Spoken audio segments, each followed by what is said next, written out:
Is it Gladius's deceit that will shape the future, or Osman Bey's unwavering principle? In this chapter, Turgut Alp finally breaks his silence. He hasn't just returned with his axe, but with memories, loyalty, and an unshakable sense of duty. Brotherhood, sacrifice, and fidelity will all take the stage in this critical episode. What you're watching is not just another theory video.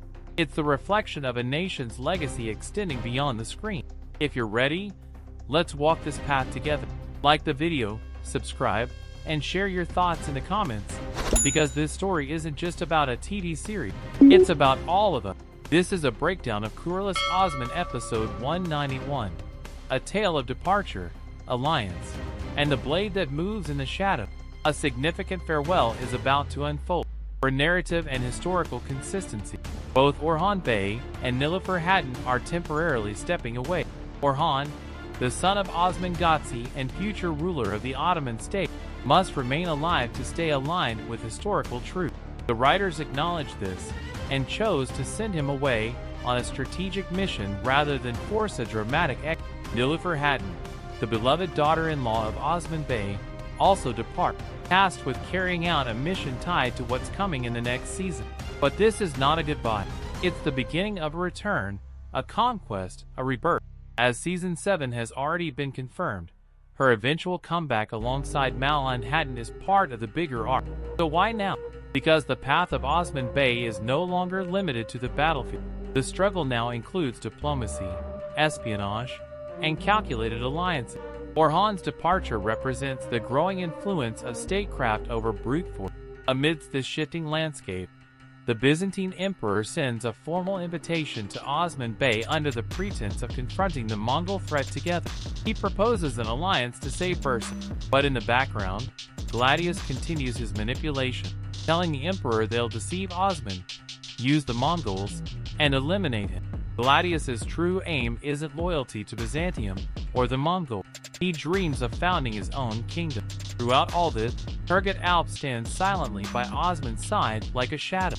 The loyal comrade of Ertuğrul Gazi, Turgut is not just a man of the sword, but a bearer of legacy and resilience. In this episode, as strategies unfold in imperial courts and alliances are tested, Turgut's presence will be key, waiting in silence, ready to strike at the first sign of betrayal. He embodies both intellect and strength, a warrior who can engage in political discourse with wisdom or unleash fury like an executioner when needed. Across from Osman Bey rises a terrifying contrast, a figure like Gladius, who hides betrayal beneath the guise of partner. And that's the truth. The real threat doesn't always come from outside. Sometimes it wears the mask of a friend. The question for viewers is this: how do you perceive Orhan Bey's departure? What does Nilüfer Hatun's quiet exit mean to you?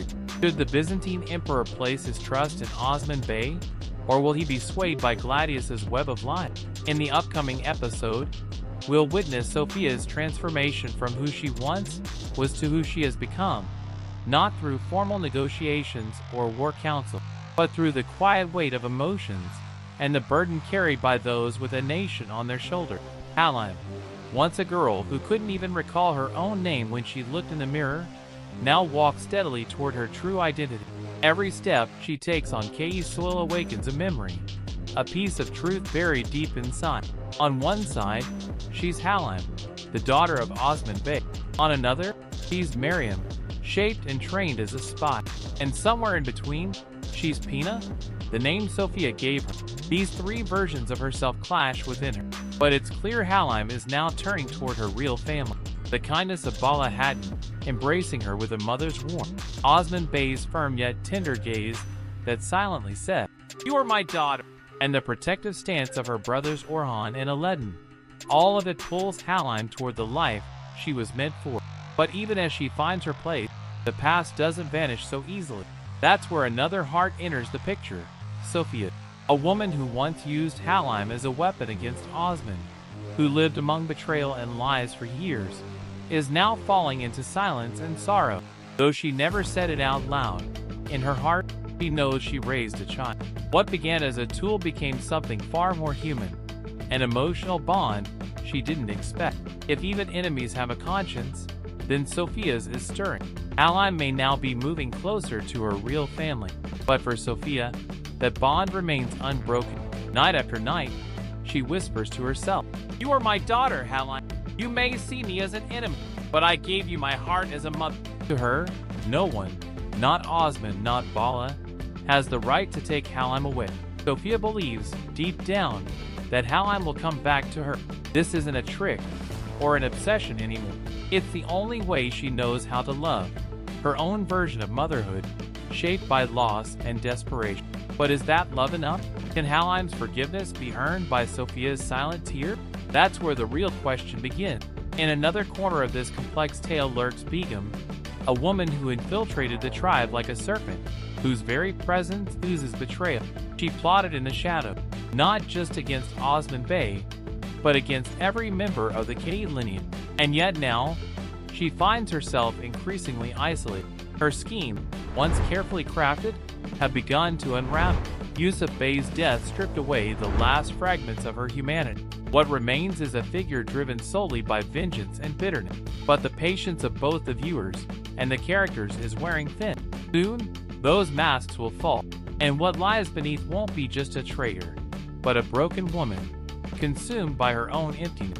Because history teaches us that betrayal never lasts forever, and those who build on hatred never stand for long. Sooner or later, the truth rises and exposes everything. Now we turn to you, dear viewer. Should Halheim forgive Sophia, despite everything? Is Sophia's love real, or simply fear of losing control? And what should be Begum's fate? How should justice be served for her betrayal? Join the conversation in the comments, because we're not just watching this story, we're shaping it together.